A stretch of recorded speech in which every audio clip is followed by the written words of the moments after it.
déjà? Vous êtes réveillés? Oui? Ok. Ça va être un dimanche assez différent, ok? Donc, le Seigneur il m'a mis à cœur à partager quelque chose et de la façon que je n'ai jamais pensé que j'allais faire. Mais avant ça, c'est très encourageant d'être là ici dans cette église. Et ça a été mon église pendant déjà un petit peu plus de 20 ans. Okay? J'étais jeune, j'étais adolescent quand j'étais pas adolescent. Mais les cheveux blancs, ils disent que c'était pas le cas. Donc, il y a quelque chose que ça m'encourage, c'est de voir comment le Seigneur agit dans cette église-là. Et on a vécu des hauts, des bas, et une église, c'est un être vivant. Okay? Ça bouge, ça bascule, ça fait basculer. Mais c'est incroyable de voir comment le Seigneur il a son œuvre dans cette église à Dinan. Et d'abord, pour ceux qui savent, je m'appelle Miguel Mendoza, je suis missionnaire depuis 25 ans. Et vous voyez, j'étais adopté breton, mais je suis argentin, je dois le reconnaître. Donc, ça fait 21 ans qu'on est arrivé ici en France. Et 25 ans missionnaire, mais comme j'ai dit, plus de 20 ans. Mais je ne suis pas le plus vieux ici. Okay? Il y a d'autres qui sont plus vieux que moi. Il y a quelques-uns qui s'est échappé, mais bon. Je veux ce matin aussi reconnaître pas seulement l'œuvre du Seigneur ici à Dinan, mais aussi les personnes que Dieu utilise aujourd'hui. Okay? Il a utilisé plusieurs personnes. Okay? Et je sais que je me permets de faire ça parce qu'en fait, on ne peut pas me virer, on ne peut pas me dire quoi que ce soit, donc du coup, mais le Seigneur il utilise aujourd'hui des couples. Vous voyez, on n'a pas de pasteur depuis déjà 2 ans, n'est-ce pas? 12 ans. Donc du coup, j'ai Sam qui s'est échappé, il est où le Sam? On peut... Ah oui, il arrive Sam. Sam, il va dire, qu'est-ce qui se passe? Bon, Sam il est là, il arrive, il a Thierry, il a François là, et mettez-vous debout, Thierry et François. Mais aussi, il y a leur femme aussi, mettez-vous debout. Vous voyez, j'ai pas de problème, on ne va pas me virer, mais allez-y, il n'y a pas Flo aussi, mais bon. Et les amis, il faut reconnaître que le Seigneur il utilise des personnes. Okay? Et je regarde ici, c'est le noyau des personnes. Je regarde aussi parce que c'est à cause de lui, mais c'est à cause de la fidélité de ces personnes que le Seigneur il a mis à cœur de prendre soin de cette église-là. On a chanté que Dieu il a un avenir, okay? Il a un plan, okay? Et que personne ne peut aller contre l'avenir et le plan du Seigneur. Je pense que dans cette église, il a un avenir. Mais aussi, ça fait de bien de reconnaître les personnes que le Seigneur il utilise. Vous voyez, ils sont leur boulot et leur famille, mais aussi prendre soin de faire des coups de fil des fois pour vous, d'écouter si vous avez des besoins. Et la route, elle n'est pas simple. Okay? Mais aujourd'hui, je veux le reconnaître aussi et je veux que vous priez pour eux. Okay? Et vous voyez, Flo, elle n'est pas là parce qu'elle est avec les petits.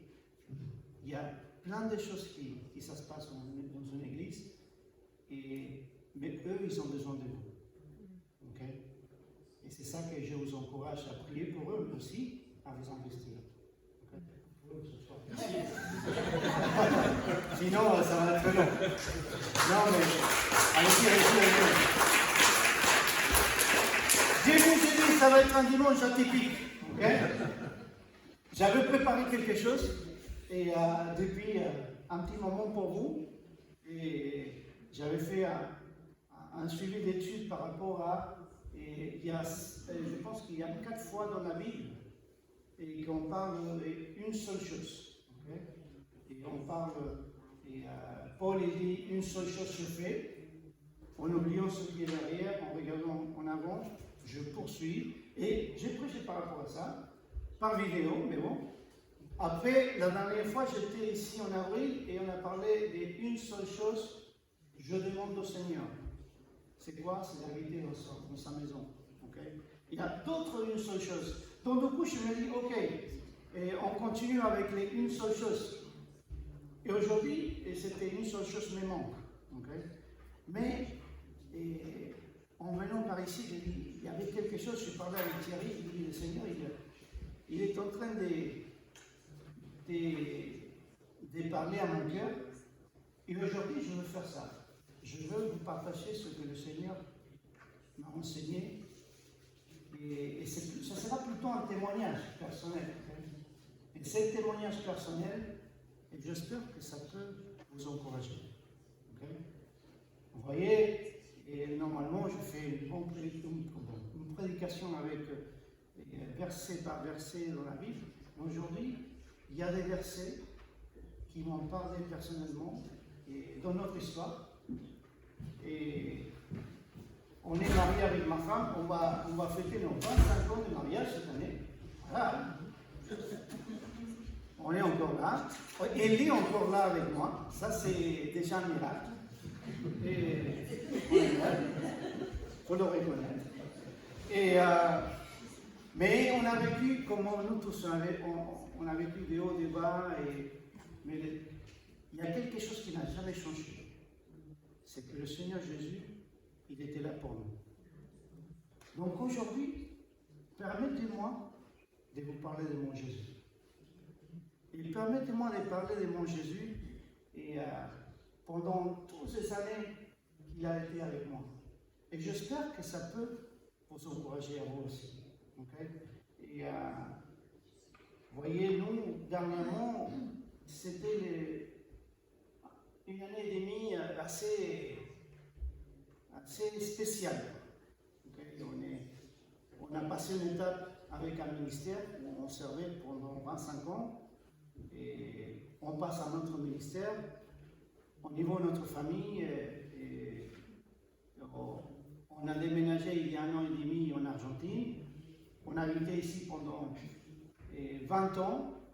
Donc on s'est rencontrés qu'on était dépaysés. On était en Argentine, on s'est sentis comme des étrangers. Et nous, on est nés là-bas. Et plusieurs choses. Et on a vécu des choses au niveau de la santé de notre famille difficiles. Et on a vécu être détaché de nos enfants, séparés de nos enfants, parce qu'ils sont adultes, ils sont restés en France, plusieurs choses. Okay? Donc, la chose la plus importante que je vais vous partager, et ça va être mon défi. Permettez-moi de vous parler de mon Jésus. Il y a un chant, une chanson, qui vraiment avait touché mon cœur. Okay? J'ai essayé de trouver une bonne traduction, c'est en anglais, ok? Et je pense que ça va venir, vous allez la écouter. Et ça parle de quelqu'un qui a passé des moments difficiles. Je pense que c'était la perte de quelqu'un cher. Il a écrit ces chansons, ok? Donc cette traduction, c'est pas une traduction littérale, donc beaucoup. Et ça dit mon Jésus. Et il commence avec des questions. Avez-vous dépassé le point de la fatigue? Votre fardeau pèse-t-il lourd? C'est trop à porter? Permettez-moi de vous parler de mon Jésus. Permettez-moi de parler de mon Jésus. Vous sentez-vous un sentiment vide? Car la honte a fait tout son vol? Et vous êtes désespéré pour un certain guérison? Permettez-moi de vous parler de mon Jésus. Il donne un sens où il n'y a pas de sens. C'est l'air d'une tombe vide. Il n'y a pas un pécheur qui ne peut pas sauver. Son amour est fort et sa grâce est libre. Et la bonne nouvelle, c'est que je sais qu'il peut faire pour toi ce qu'il a fait pour moi. Il donne du sens où il n'y a pas de sens. Il s'élève d'une tombe vide. Il n'y a pas un pécheur qui ne peut pas sauver. Permettez-moi de vous parler de mon Jésus. Qui peut essuyer les larmes, des rêves brisés et des années gâchées, et dire au passé de disparaître? Qui peut tout travailler pour votre bien? Oh, permettez-moi de vous parler de mon Jésus. Et permettez à mon Jésus changer votre vie.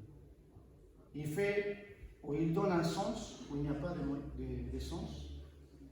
C'est une tombe vide. Il n'y a pas un pécheur qui ne peut pas sauver. Permettez-moi de vous parler de mon Jésus. Son amour est fort et sa grâce est libre. Et la bonne nouvelle est que je sais qu'il peut faire pour toi ou pour vous ce qu'il a fait pour moi. Permettez-moi de vous parler de mon Jésus. Et permettez à mon Jésus de changer votre vie. Comme je vous ai dit, les paroles sont fortes, ces chansons. Mais ce matin, je vous demande de me permettre de vous parler de mon Jésus. Et la première chose que je vais vous partager, c'est qu'il a changé ma vie. Et quand on vient au verset qu'on connaît des fois par cœur, comme en Jean 3,16, on s'arrête au Jean 3,16, mais il faut y aller jusqu'au 18 au moins. Okay? Et ça dit, oui, Dieu a tant aimé le monde qu'il a donné son Fils et son unique, pour que tous ceux qui placent leur confiance en lui échappent à la perdition et qu'il ait la vie éternelle. En effet, Dieu n'a pas envoyé son Fils dans le monde pour condamner le monde, donc pour ceux que celui-ci soit sauvé par lui. Celui qui met sa confiance en lui n'est pas condamné, mais celui qui n'a pas foi en lui est déjà condamné, car il n'a pas mis sa confiance en la personne du Fils unique de Dieu. Et ce qui a fait mon Jésus, il m'a sauvé. Il a changé ma vie. Et s'il y a quelqu'un qui a changé ma vie, c'est lui. Et je retrouvais sa personne. Et je vous rappelle, on était retourné en Argentine, je suis né en Argentine. Et ma famille n'était pas chrétienne. Et ils ne connaissaient pas Dieu, et ne voulaient rien savoir par rapport à Dieu. Et moi j'étais petit, j'avais 5 ans. Il y avait un couple qui allait à une petite église protestante évangélique là-bas à Buenos Aires. Et c'était l'église, c'était la moitié des salles, le bâtiment. Okay? Il y avait un couple qui descendait, parce qu'en fait c'était une colline, à un quartier pauvre. Et il invitait des enfants pour ce qu'on appelait à l'époque une école de dimanche. Okay? C'était un moment de partage, c'était un moment on faisait des jeux et on parlait de Dieu. Donc du coup, ce couple-là, il a invité des enfants. Donc, et un de ces enfants, c'était moi. Et mon frère et ma soeur. Et j'avais 5 ans. Et je me rappelle, on m'a partagé de cette histoire. On m'a parlé de cette personne qui pouvait changer ma vie. Mais tu dis, tu as 5 ans, qu'est-ce que ça va changer dans ta vie? Les amis, quand je retourne à mon pays, je regarde là où j'ai sorti, je peux vous dire qu'il a changé ma vie. Le jour, quand j'avais 6 ans, j'étais seul chez moi, on m'avait partagé cette bonne nouvelle et j'ai décidé seul, okay? Sans l'aide de mes parents parce qu'ils ne connaissaient rien et ils ne voulaient rien savoir. J'ai décidé d'accepter Jésus-Christ. La personne de Christ a fait un changement de ma vie. Et je l'ai accepté comme mon sauveur. 6 ans, ok? Je ne me rappelle pas les mots, ok? Je me rappelle la situation. Il pleuvait. Et là, ma maison, ce n'était pas vraiment une maison, quoi. Okay? C'était construite avec des éléments, des boîtes à carton et tout ça, machin. Donc, on dirait un bidonville. Okay? Un bidonville, c'est même mieux que ma maison, quoi. Il y a un quartier comme ça. Donc, et quand il pleut, ah ouais, on peut sentir la pluie et ça fait peur. Je me rappelle, vous voyez ce qu'il dit en Jean 18, c'est lui qui met sa confiance en lui, qui ne met pas sa confiance en lui, c'est lui qui met sa confiance en lui, n'est pas condamné. Mais c'est lui qui n'a pas foi en lui est déjà condamné. Car il n'a pas mis sa confiance en la personne du Fils unique Jésus-Christ. Donc, je me rappelle que la dame à l'église m'a parlé de ça. Elle m'a dit, Miguel, tu sais, un jour on va mourir, mais si tu as Jésus-Christ dans ton cœur, il peut te pardonner tes péchés, et un jour tu peux aller au ciel. Dans ces jours-là, elle m'a dit, est-ce que tu veux recevoir Jésus-Christ? Je lui ai dit non. Et après, quelques jours, semaines après, quand il pleuvait, j'ai eu peur et je me rappelais. J'ai dit, s'il y a quelque chose qui j'arrive, je savais que je n'allais pas aller au ciel. Parce qu'en fait, je n'avais pas demandé à Jésus-Christ pardon pour mes péchés et l'inviter comme mon sauveur. Et je le fais. Et ça a changé ma vie. Et 2 ans plus tard, mon père il décède. Il fumait beaucoup. Et, bon, le médecin il avait dit, Monsieur Mendoza, si vous n'arrêtez pas la cigarette va vous arrêter à vous. Donc ça arrivait comme ça. C'était un moment difficile. Et il y a quelque chose que ça nous a aidé. Et ce que ça nous a aidé, c'est la personne de Jésus-Christ. C'est pour ça que je vous dis, permettez-moi de partager les mots Jésus. Parce qu'en fait, peut-être certains de vous connaissez un petit peu mon témoignage.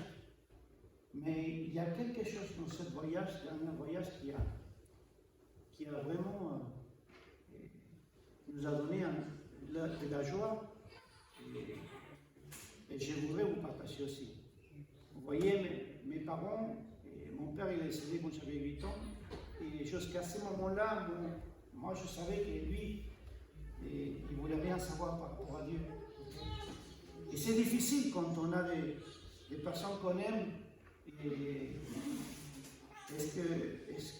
on sait que s'ils n'ont pas Jésus-Christ, ils n'ont pas cet espoir, on n'a pas l'espoir de le voir un jour au ciel. Okay? Vous voyez, ma soeur, elle est décédée l'année dernière et je sais que je vais la retrouver. Mais c'est difficile quand tu te rencontres des personnes que tu aimes et tu dis, je ne vais pas les revoir. Dans ce voyage-là, on est allé voir des personnes de ma famille que, en fait, je ne voyais jamais. Et à l'époque que j'étais en Argentine, ils ne croyaient pas en Dieu. Donc, du coup, je me suis rendu compte que maintenant, ils croient en Dieu. C'était mes cousines. Et on s'est retrouvés. Il y avait la femme de mon cousin, et que moi je ne connaissais pas, et qui m'a dit, écoute, je veux te partager quelque chose que je n'ai jamais te partagé. C'est normal parce que c'est la première fois que je te vois. Et j'ai vu mon cousin, mais pas elle. C'est une personne qui a 60 et quelques années. Quoi. Et il m'a dit, tu sais comment j'ai rencontré Jésus? Non. Et j'habitais pas loin là où vous habitiez à l'époque, okay? Et ces quartiers où toi tu étais né. Et un jour, j'ai dû aller à une petite salle d'urgence, parce qu'il n'y avait pas des cliniques ou l'hôpital proche. Et il y avait une infirmière qui m'a partagé des Dieu. Et c'était à quelle époque?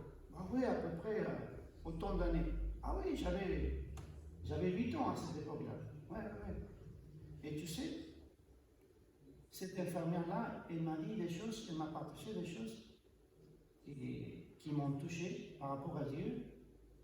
Et j'ai décidé d'accepter Jésus-Christ comme mon sauveur. Ah ouais, je dis, c'est génial.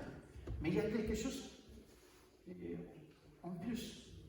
Quoi? À cette infirmière, il m'a dit qu'il y avait 2 semaines de ça, de cette époque-là, qu'il y avait un homme qui est venu à la salle d'urgence et et que moi, je leur rappelais cette personne-là.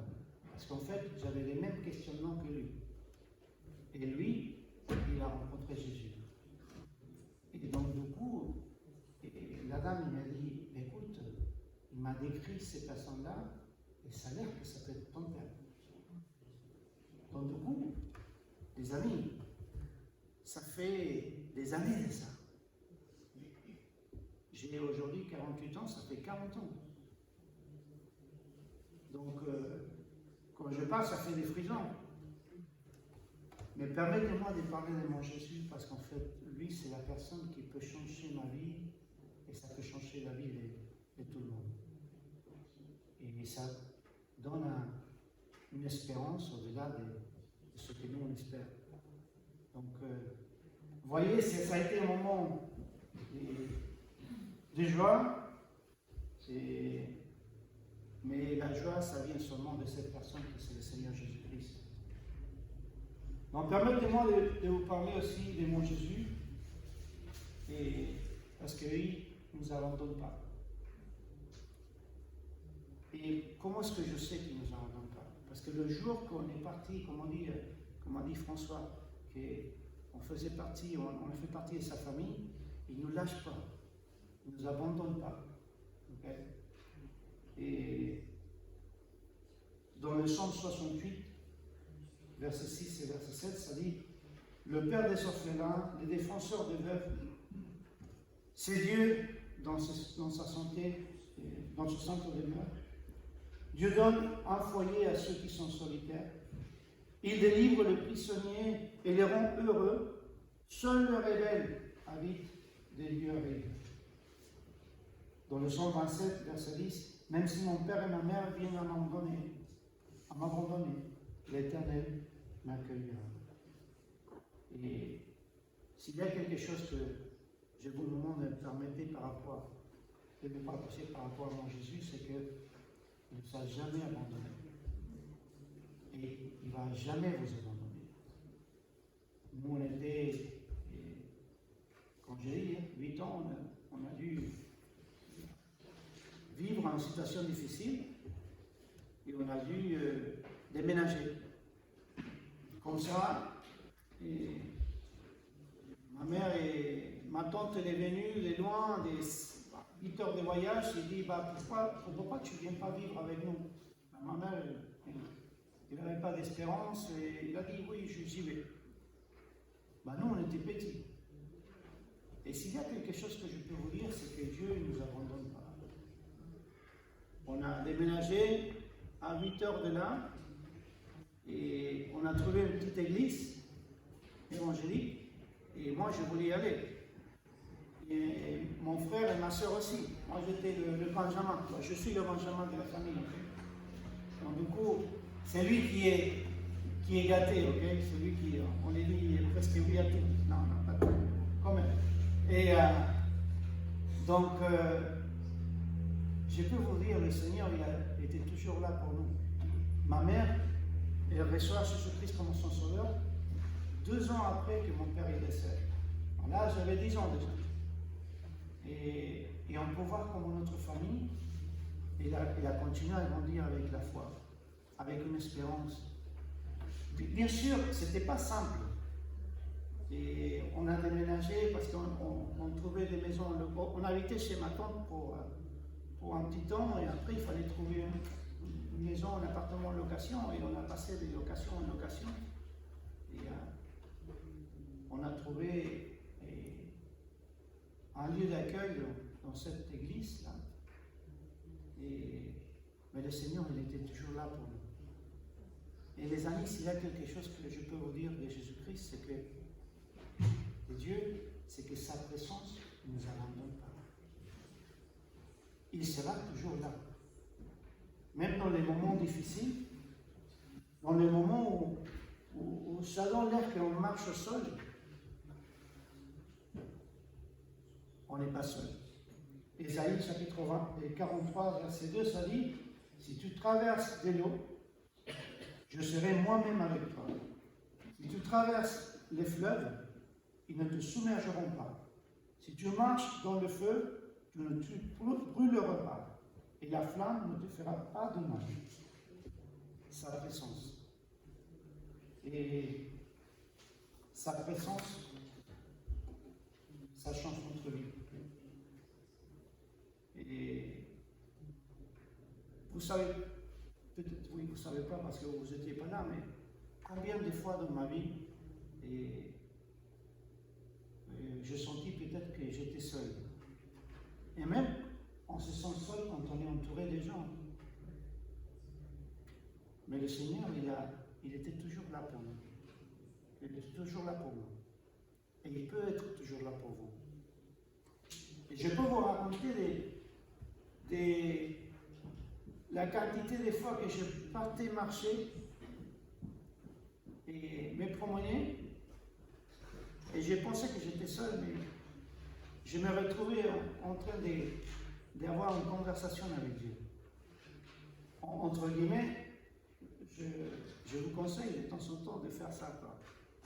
De s'échapper un petit peu, et dans les moments où on n'est pas occupé, et dit voilà, on prend la rue et on commence à marcher, et ça fait du bien parce qu'on pense d'abord qu'on est seul, mais on se retrouve à parler avec celui qui nous a sauvés, avec celui qui a changé notre vie, avec celui qui nous montre qu'il est toujours là pour nous.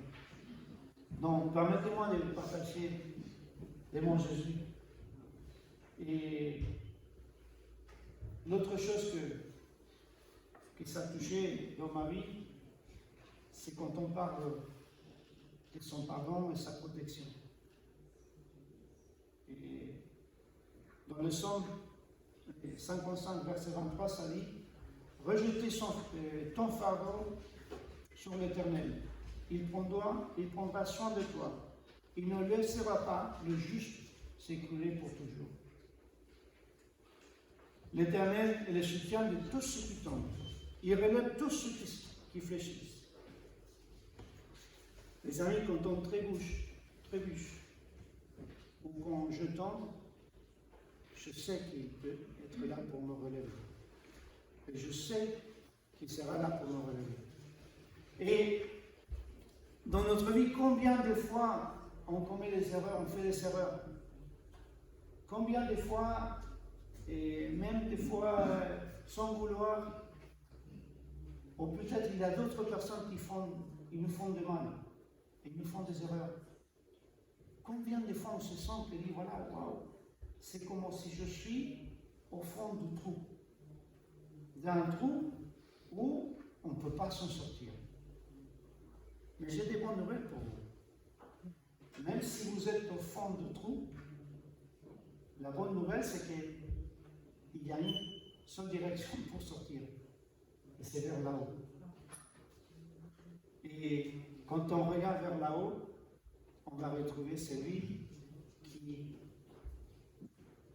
pas seulement il a changé notre vie, pas seulement aussi sa présence nous accompagne, mais c'est celui qui nous tend la main aussi pour nous relever. Et donc en Hébreux chapitre 10, verset 22-23, ça dit « Approchons-nous donc de Dieu avec un cœur sincère, avec la pleine assurance qui est dans la foi, le cœur purifié de toute mauvaise conscience et les cœurs lavés d'un eau pure, restant fermement attachés à l'espérance que nous reconnaissons comme vraie, sans fléchir, car c'est lui qui nous a fait les promesses, il est fidèle. » Vous voyez les amis, il y a des moments où on dit, ok, peut-être c'était ma faute. Peut-être je suis dans le trou parce que c'est moi qui a choisi, et qui a choisi mal.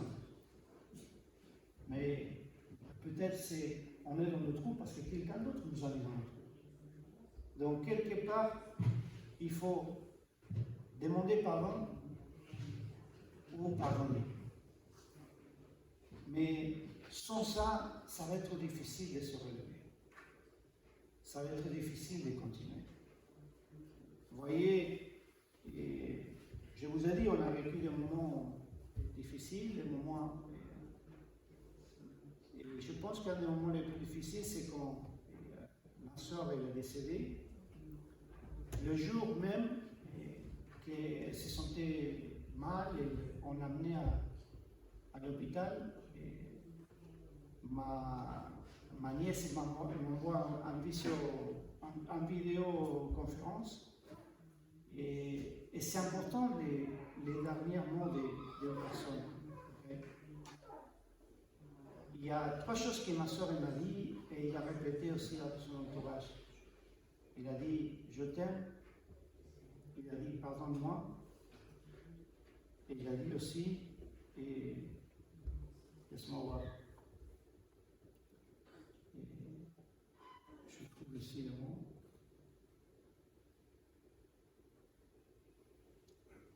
Il a dit bonne odeur de Christ.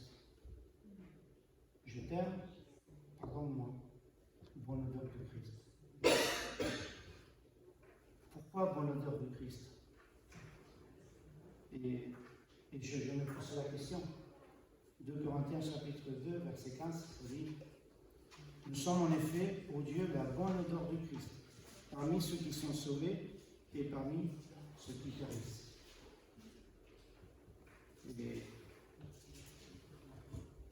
C'est tellement important l'amour de Dieu, c'est tellement important de pardonner ou être pardonné, mais c'est tellement important aussi parce que c'est pas seulement pour nous, parce qu'on peut être le bon odeur de Christ.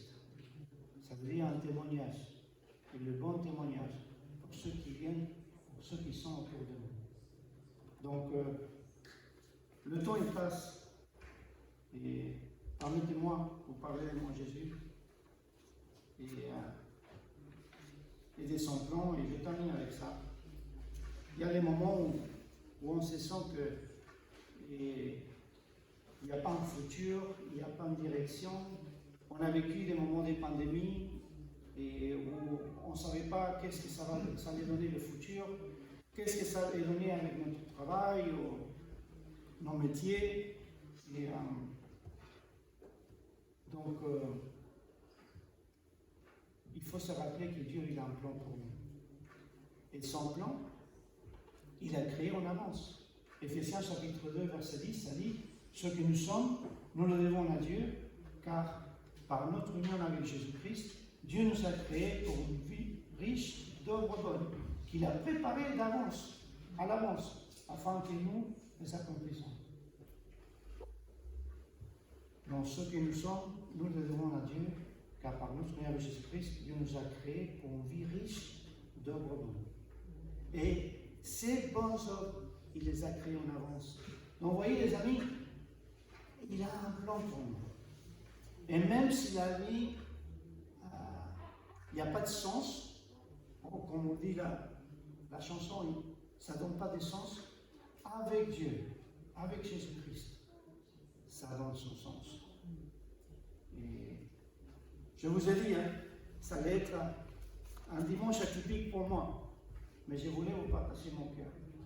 Je voulais vous partager, et en partageant mon cœur, et vous encourager et vous aussi dire, voilà, c'est Jésus qui a changé ma vie, c'est Jésus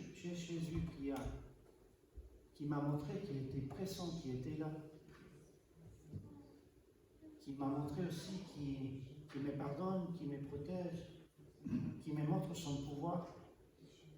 C'est Jésus qui n'a pas fini avec moi et qui n'a pas fini avec vous. Donc, que le Seigneur Jésus-Christ continue à faire son œuvre dans votre vie. Okay? Et même si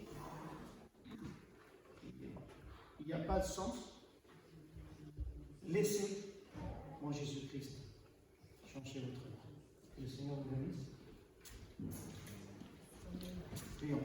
Seigneur, merci pour ce journée, merci pour